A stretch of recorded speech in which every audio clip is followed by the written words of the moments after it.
Hey everyone. Before we dive into this incredible story, take a moment to drop your name in the comments. I'd love to know where you're watching from. And if you enjoy the story, please hit that like button and subscribe.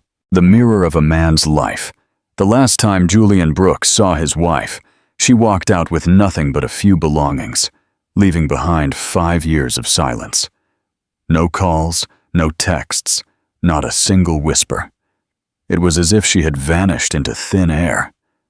But one night, at a high society charity gala, she returned, and in her hands, held with an unbreakable grip, were the ghosts of a past he never knew existed.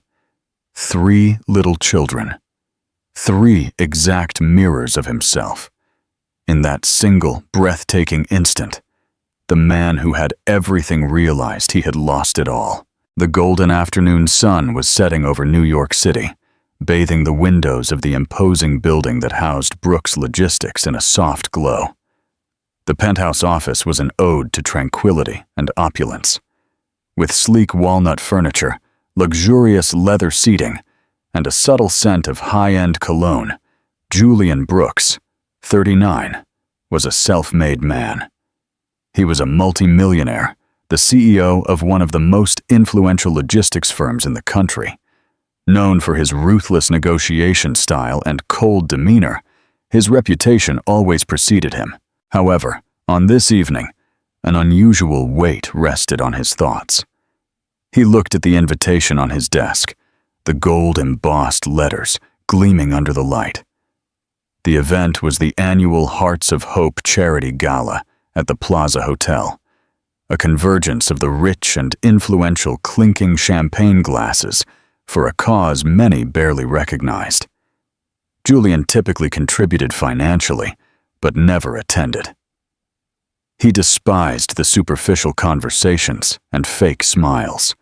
His friend and board member, Carl Hernandez, had insisted. "It's for your reputation, Julian. Show them you're more than just a businessman.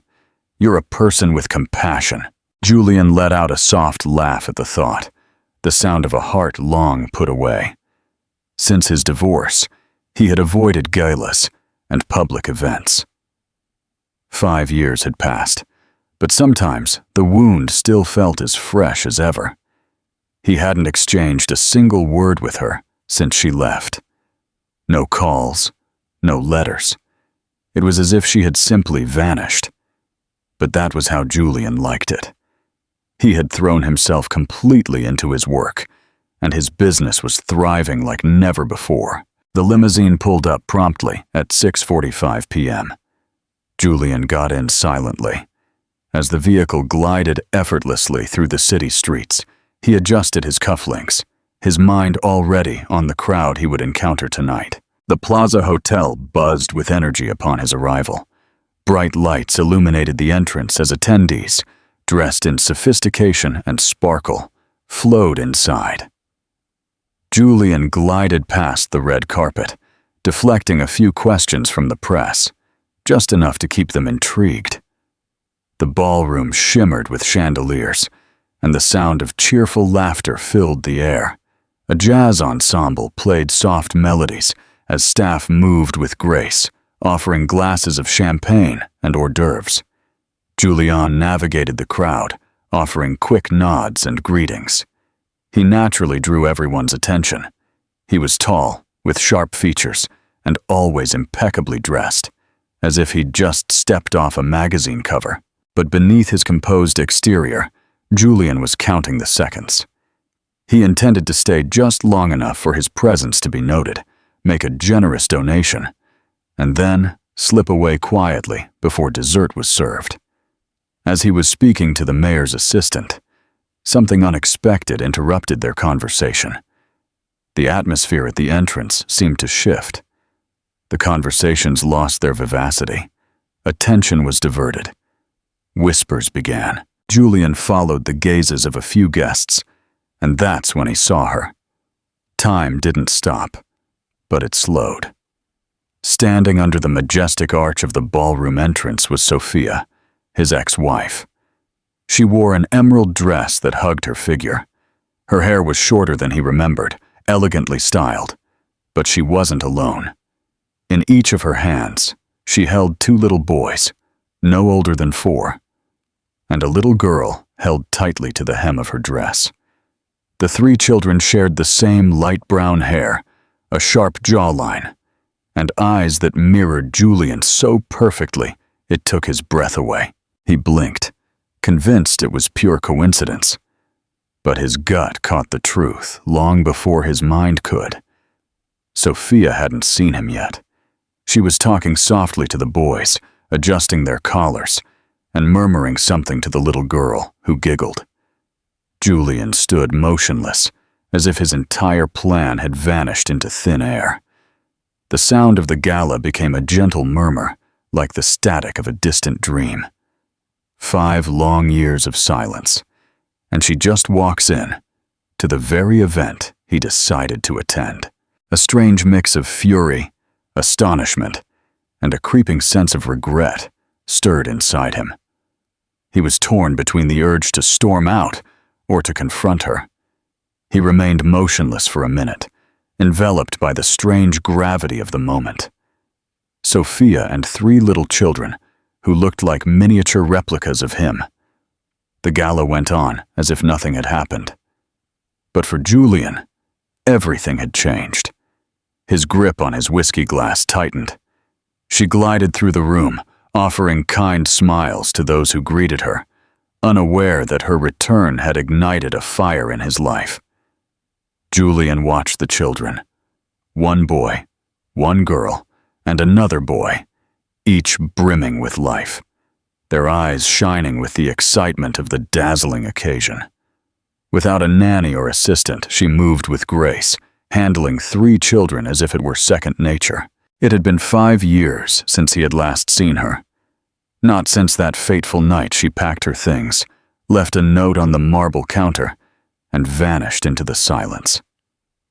That night remained in his memory with stunning clarity. They had argued. The last few months of their marriage had dissolved into a spiral of distance. He had been so consumed with his work that he hadn't seen her pulling away. But he never imagined she would leave, or that she would leave under those circumstances. From his vantage point, he watched as she knelt, adjusting the shoelace on one of the boys. A peculiar ache pulsed in his chest, a mix of remorse and disbelief. What made her hide them? And why, after all this time, had she come back into his world like a ghost, as if sensing his gaze? Sophia finally looked up. Her gaze met his, and for an instant, the noise and sparkle of the gala faded away. Her smile wavered.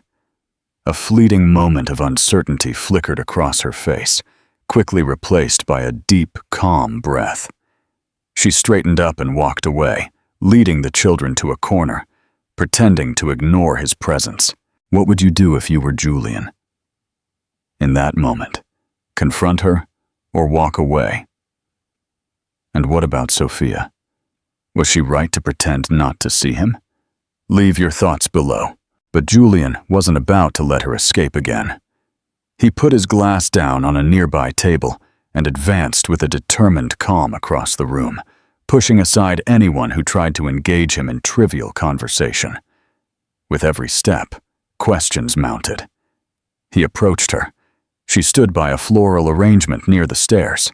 "Sophia," he said, his voice filled with disbelief and an emotion he couldn't name. She turned slowly, her eyes a mystery. "Julian," she replied, as calm and serene as if they weren't meeting in a movie scene. "We need to talk," he said, struggling to keep his voice steady. "Yes," she conceded, "but this is not the place, nor in front of them."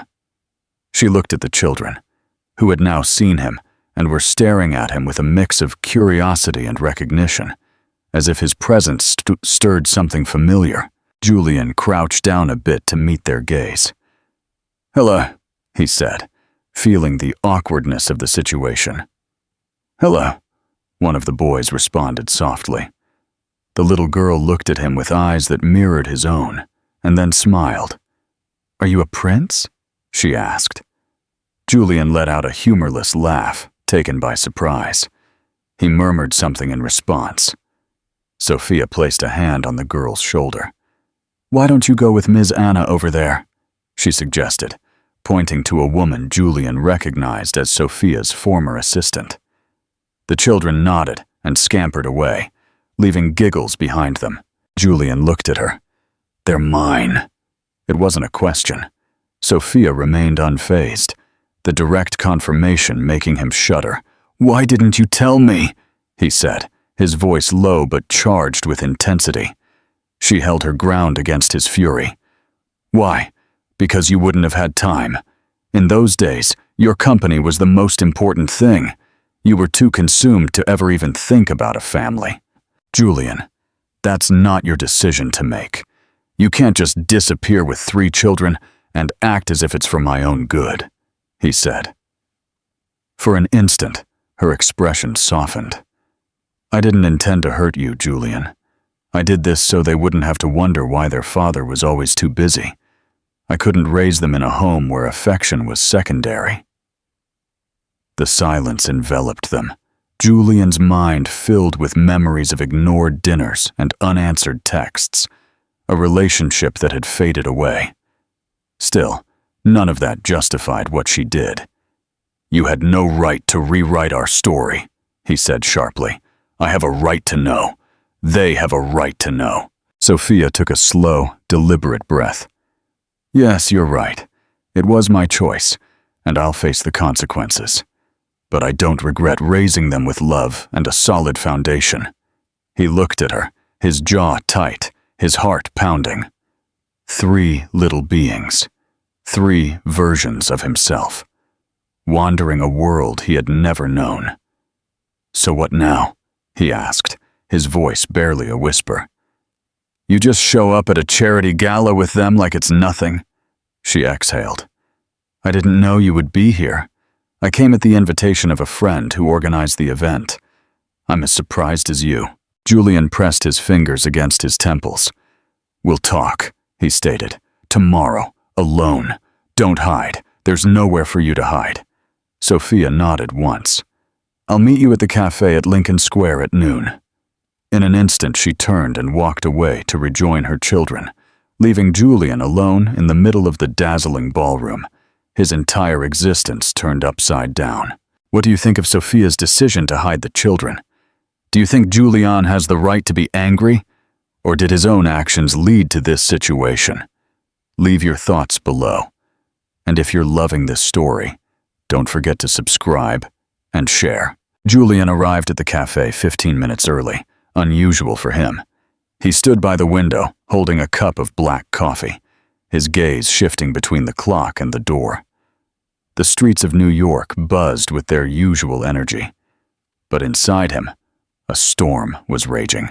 What had happened last night was real.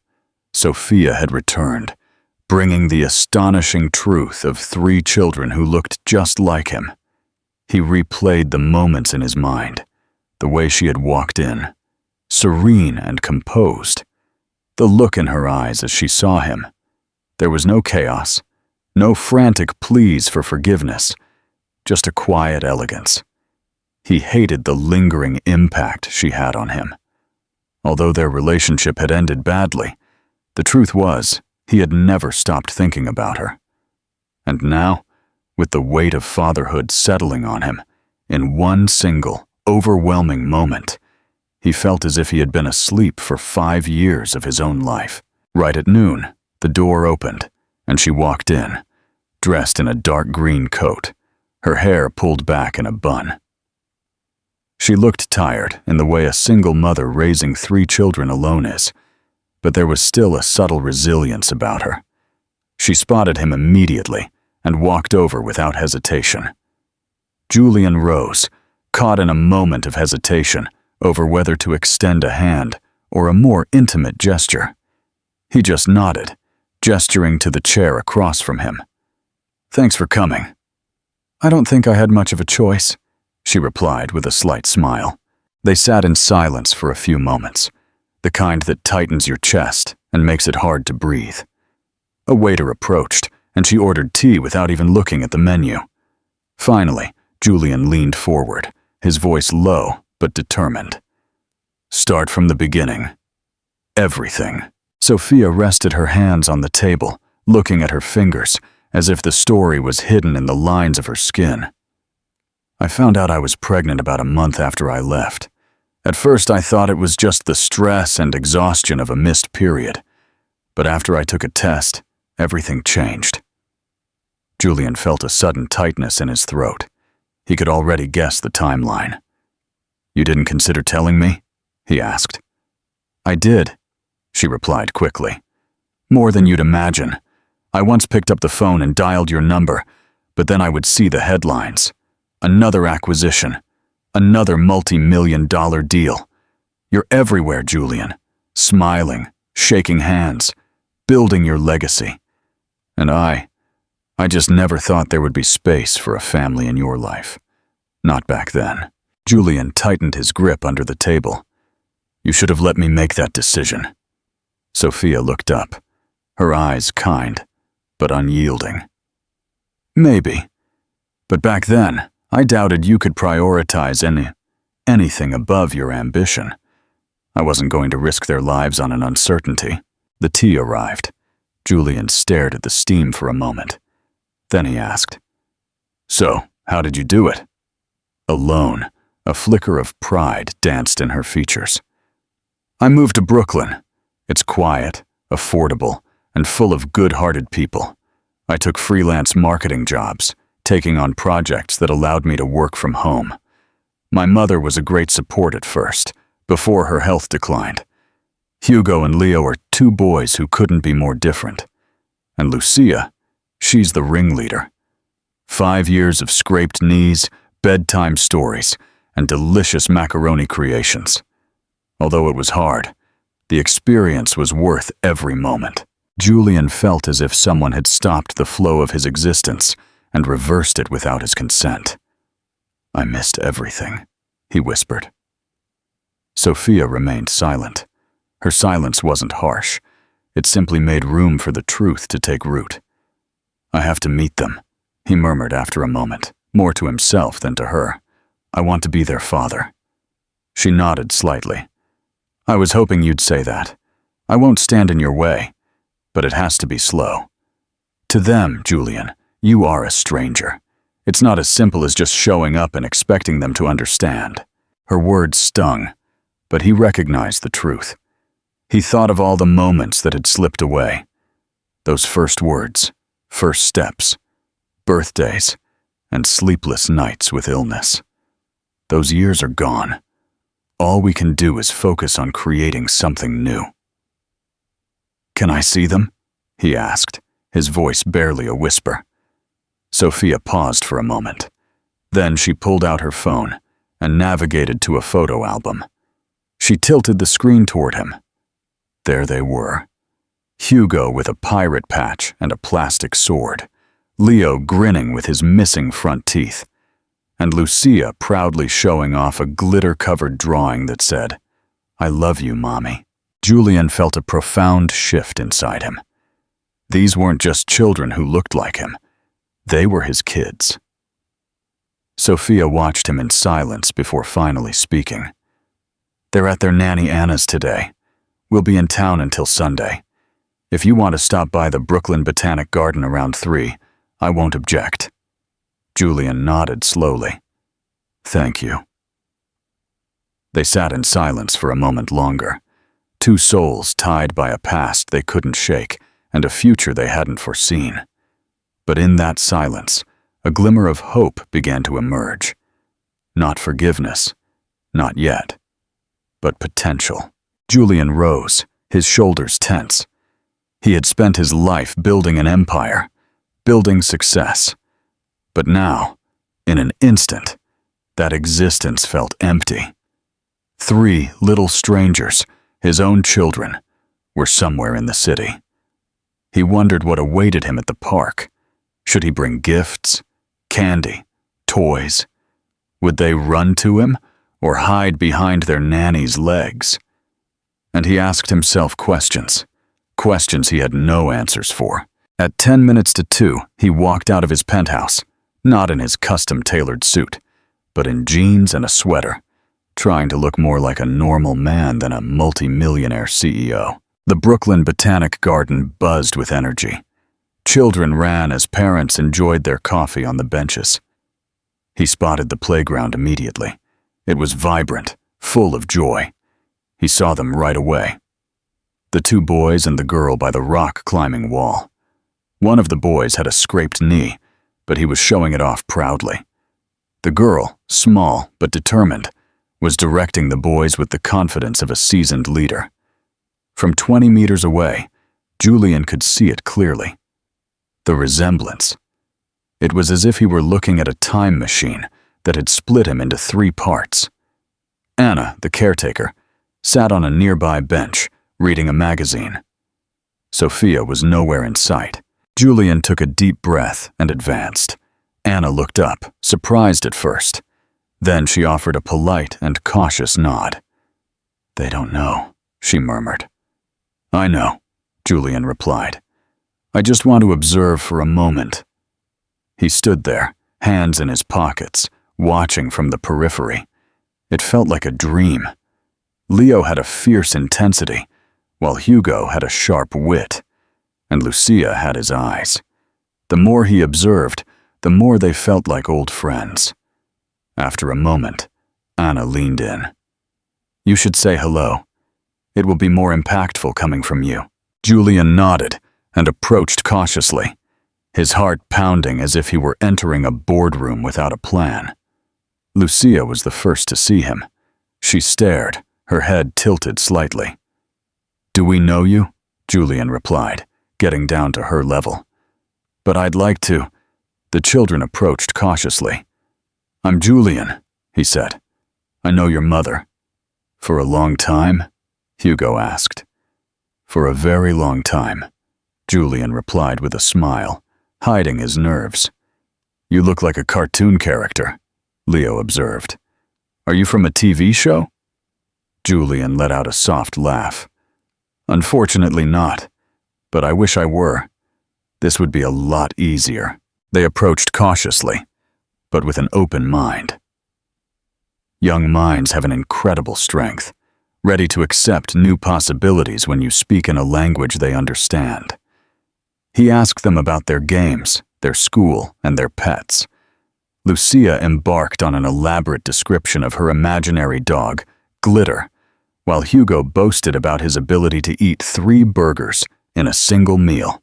Leo stayed in the shadows, watching Julian with sharp, narrowed eyes. They continued like this for an hour, and gradually a rhythm was established. Julian gently pushed them on the swings, helped Lucia tie her shoes, and listened attentively as Leo recounted his dream of flying in a spaceship over the Hudson River. It was clumsy and strange, but it was beautiful. At one point, Hugo asked him, "Do you have kids?" Julian paused, uncertainty flickering in his eyes.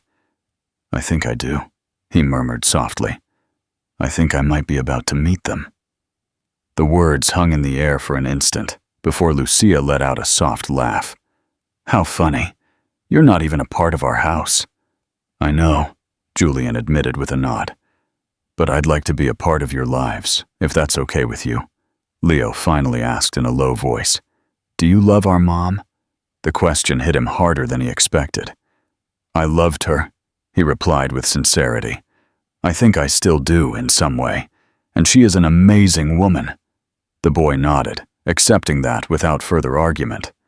Sometimes, children understand feelings more deeply than adults. When the sun began to set, Anna signaled that it was time to leave. Julian stood up, brushing the sand off his pants. Lucia ran and hugged him unexpectedly. "You're so nice," she said. "You smell like fresh-baked cookies." Julian laughed, feeling his eyes well up. "Thank you." The children waved goodbye, with a touch of hesitation, but their wariness had vanished. As they walked away, Lucia turned around and yelled, "Bye, new dad, maybe." Anna's expression was one of surprise. Julian had a quiet smile. Dad, maybe. He never thought he would have that title, but it might just be the most important one he would ever achieve. He stayed in the park long after they left, sitting on a bench, the sounds of the city fading into a murmur. His life had been divided into two distinct phases, the before and after of this moment. He realized with stunning clarity that, no matter what came, he would never be the same again. The empire could wait. The boardrooms, the deals, the accolades felt empty, unimportant. For the first time in years, he felt a purpose stir within him. In just one afternoon, everything in his world had changed, and he was ready to fight for it. Don't forget to subscribe, tweet, like, and share with your friends. The next Sunday, Julian woke up before the sun, something he hadn't done by choice since the days of his first startups. But today wasn't about chasing numbers or profits. It was about figuring out how to navigate this unexplored territory of fatherhood and broken love. He sat on the edge of his bed, watching the city lights as they surrendered to the dawn, his thoughts returning to every moment he spent in the park. Lucia's hug, Leo's question, Hugo's biting curiosity. It all felt almost dreamlike. He longed to see them again, not just once or twice, but constantly. He longed to immerse himself in their world, to discover their quirks, their favorite cartoons, what brought them joy, and what scared them. But he knew it wouldn't be easy. He had Sophia to contend with. Since the gala, she hadn't responded to any of his messages, calls, or explanations. Julian was bewildered by her silence. Was it anger, fear, or just surprise? He found it difficult to blame her. The end of their relationship hadn't been with a bang, but with a cold certainty of having grown apart. And now, 5 years later, the consequences came in 3 little beings who called another man Dad.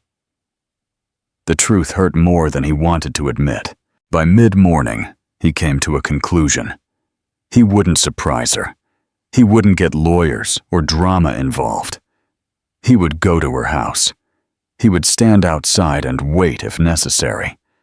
Not uninvited, nor without warning. He just needed to talk. A conversation was the least they owed each other. He grabbed his coat and a taxi to her house in Brooklyn. He had investigated, more out of curiosity than obsession, when he first saw her at the gala.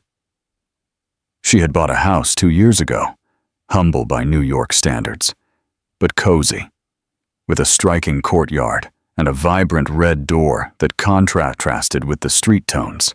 When the taxi pulled up, a wave of anxiety washed over him, a feeling much more intense than anything he had faced in a boardroom. This was important. This was Sophia. She opened the door wide before he could knock. She had clearly seen him from the window. She looked tired.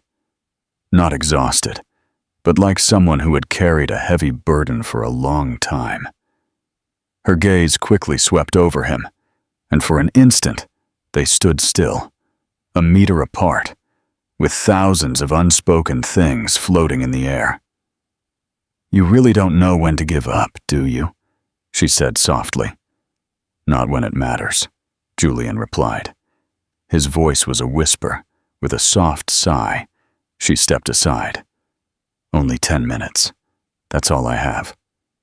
The scent of cinnamon mixed with a floral hint floated in the air. The living room had an air of warmth, with children's drawings on the walls, a small mountain of books on the coffee table, and a forgotten toy train near the sofa.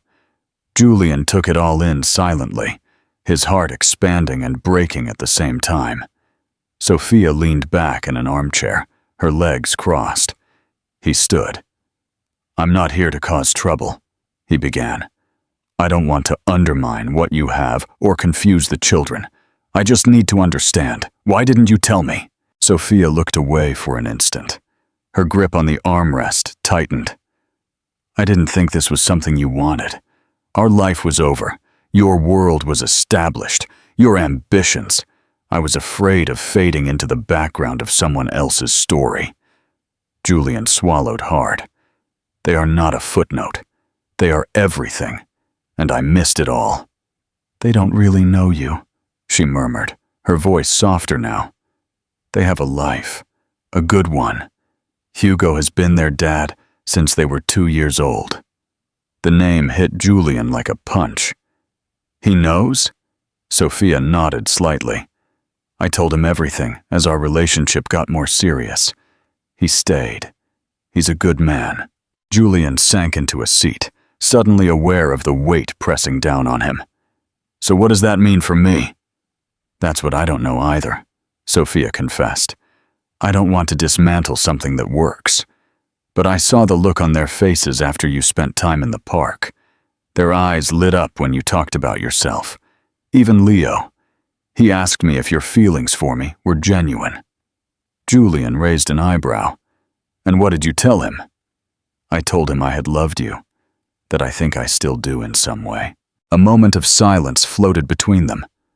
No guilt, no longing, just the truth.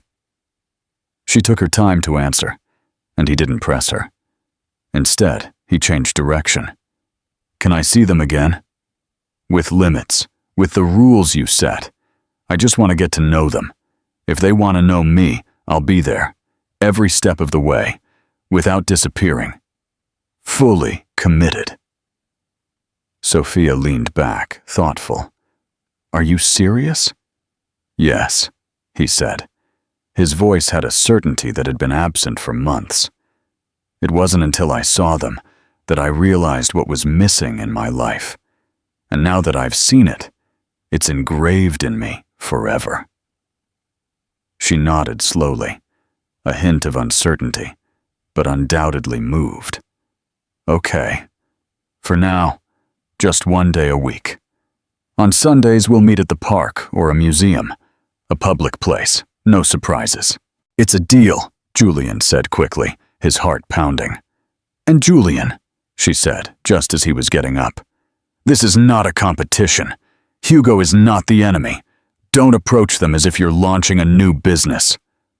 I'm not here to compete, Julian said softly. I'm here to succeed. As he stepped out onto the street again, the fresh air didn't make him feel cold. After a long time, a warmth began to stir within him. Sundays. For a man who had built multi-million-dollar empires in months, earning the trust of 3 children in Brooklyn seemed like the most difficult project of his life. But he was ready. What do you think of Julian's commitment to rebuilding his relationship with his children? Do you think Sophia made the right choice by letting him in? Share your thoughts in the comments below. Sunday arrived with a surge of excitement and anxiety that Julian hadn't felt since his first pitch to investors more than 10 years ago. He stood at the entrance of the Brooklyn Botanic Garden, holding 3 small paper bags, each with a name. Leo, Lucia, and Hugo? He had spent hours selecting what to put in them. A painting set for Lucia, a glow-in-the-dark dinosaur puzzle for Leo, and a kit to create his own comic book for Hugo. He knew that gifts couldn't replace time, but they could be a gentle nudge, a way of saying, I've been thinking about you. He looked at his watch again and again, despite arriving 15 minutes early. When Sophia finally arrived with the children, his anxiety soared. The trio looked different in the bright daylight. There were no tuxedos or stage lights, just jeans, sneakers, and light jackets. Leo was in the lead. Lucia danced to the side, while Hugo followed closely behind Sophia. Upon seeing him, their reactions said it all. Leo slowed down and gave a little wave. Lucia's face lit up, and she ran toward him without hesitation. Hugo stood still, squinting his eyes.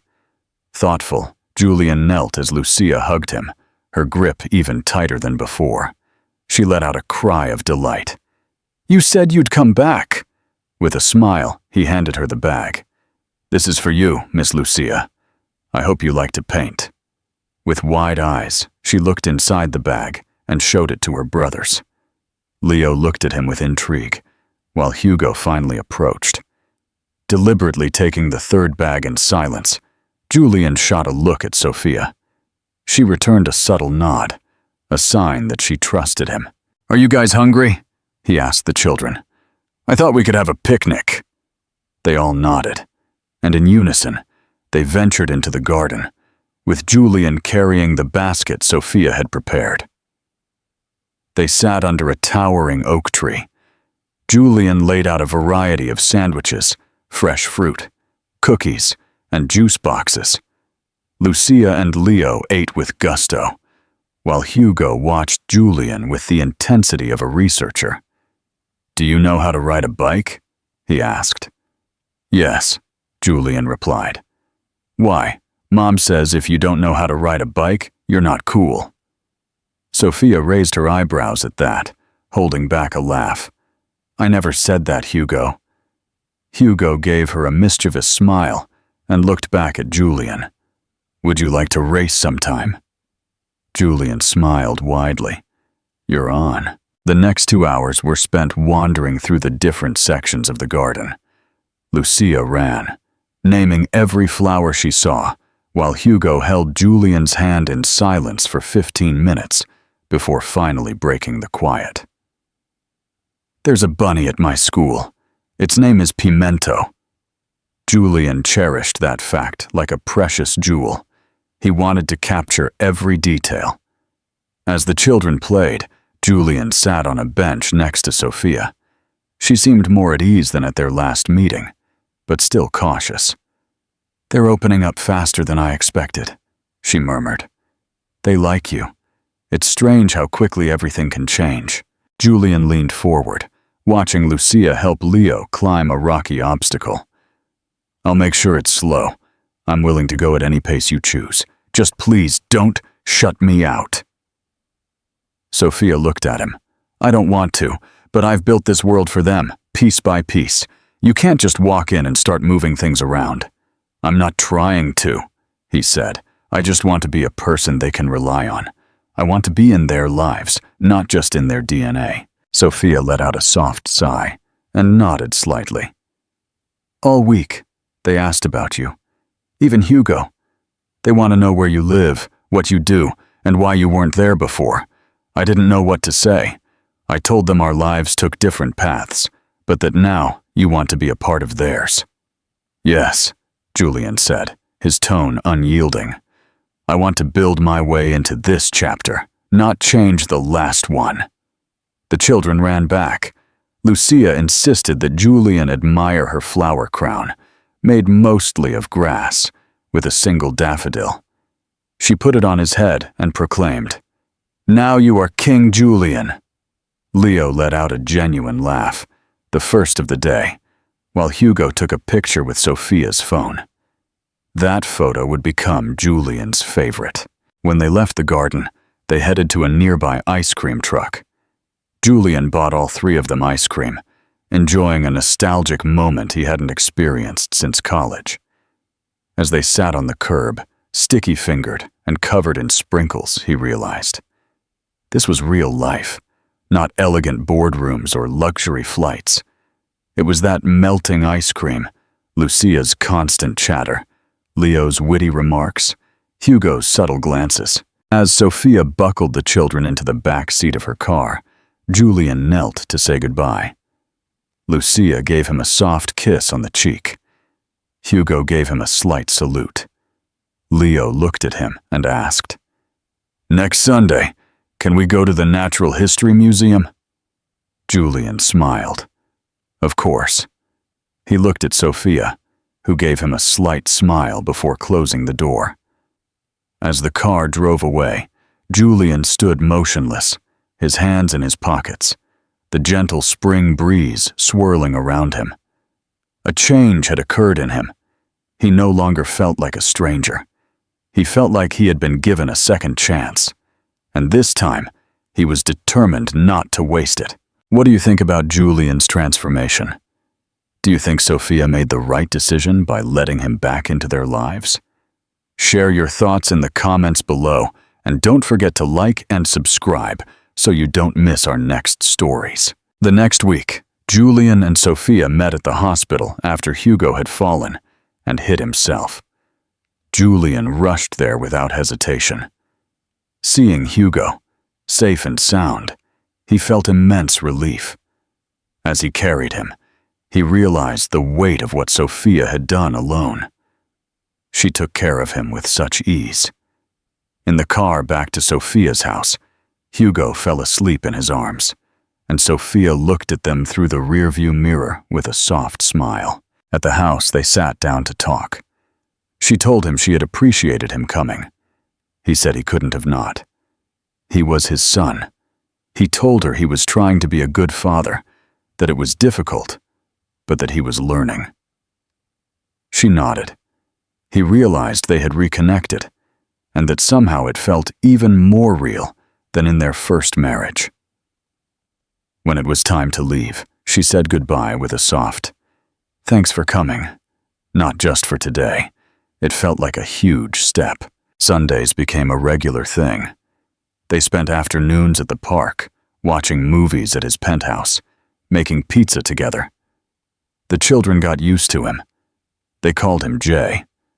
It was a nickname Hugo had invented. A version of Dad without being Dad. Sophia and Julian talked often. The walls between them were slowly crumbling. One day, Julian sent Sophia a message. He wanted them to go to a father-son dance at Hugo's school. But not just him and Hugo.